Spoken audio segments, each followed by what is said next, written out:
Welcome to No More and Guess Less with Teresa.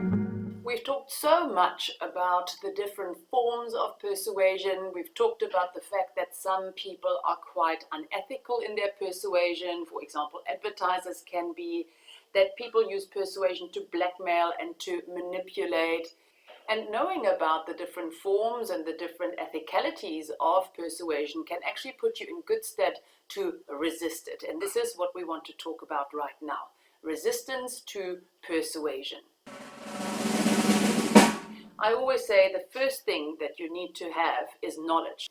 Knowledge about persuasive techniques, knowledge about the different agendas of persuaders, knowledge about your weaknesses, your attitudes, your biases.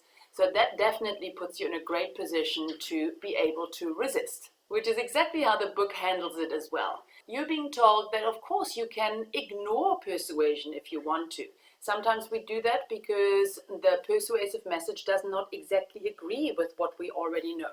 We can rebut it, as in bring up a counter argument. We can reject the persuasive message. We can also intellectualize or rationalize or supplant the information that is given to us. One of the most interesting theories in the realm of resistance to persuasion is McGuire's inoculation theory. I want to do a little bit of a detour and talk to you about inoculation. What happens when you're being inoculated? There are actually two techniques.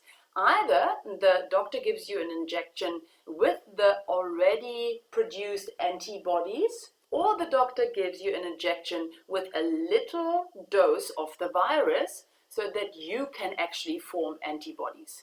McGuire takes the second way of inoculating as his point of departure, and he basically says you can make people immune to persuasion by giving them a little bit of the dose, giving them a little bit of the counter-argument.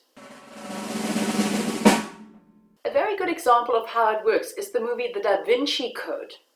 I don't know if you remember that, but this particular Dan Brown book/movie was very controversial for the Catholic Church. So therefore, the Catholic Church actually inoculated its followers by sending out messages that showed that the movie was a threat to Catholic beliefs before the movie actually came in. So they would say something like, the movie will show you X, Y, and Z, and this is incorrect. So every Catholic who then went to see the movie would have that little bit of the, I don't want to say virus, in their head, which then made them immune to the message in the actual movie, that basically the clergy is corrupt and cannot be trusted. So the Catholic Church anticipated and successfully counterattacked the arguments that were presented in the movie.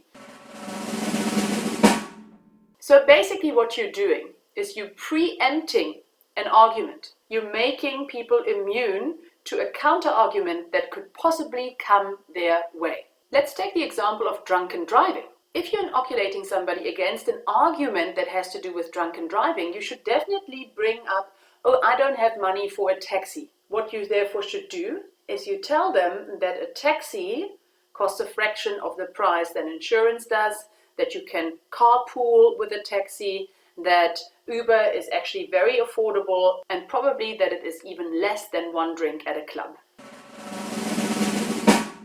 So now that we've talked about inoculation, let's talk a little bit about developing a social consciousness.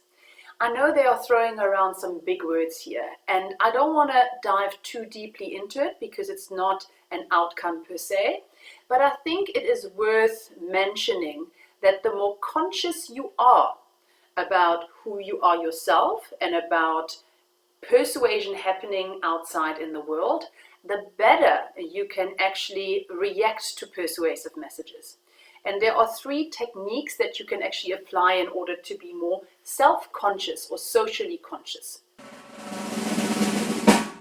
The first one is the debunking motif. This is a tactic that asks you to be suspicious.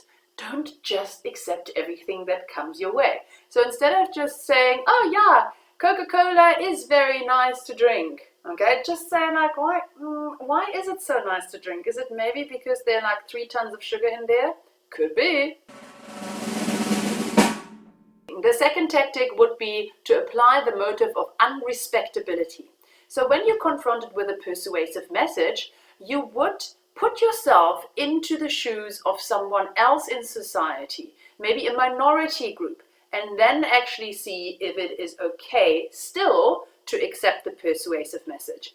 So instead of just applying the hegemonic view or the dominant view to persuasive messages, practice a bit of empathy, walk in somebody else's shoes, and see if the persuasive message still holds up. The third tactic, very simply, is the motive of relativizing, where you understand that ideas are set and are embedded in a social context, in a social circumstance. So what is okay in terms of persuasion in one circumstance or in one situation might not be okay in another situation. And before you judge a persuasive message, maybe just see the context in which that particular message has been constructed. So we've come full circle. Knowledge is power. Knowledge about persuasion is power. Knowledge about persuasion and its techniques and its nature can help you resist persuasion. And in a time and in a society where we are becoming more and more consumer orientated and seem to be so determined by these advertising messages, it would be a good idea to develop this social consciousness and to develop a few resisting forces within yourself. Good luck with that. I hope you enjoyed it, Schnookies. Until next time, bye.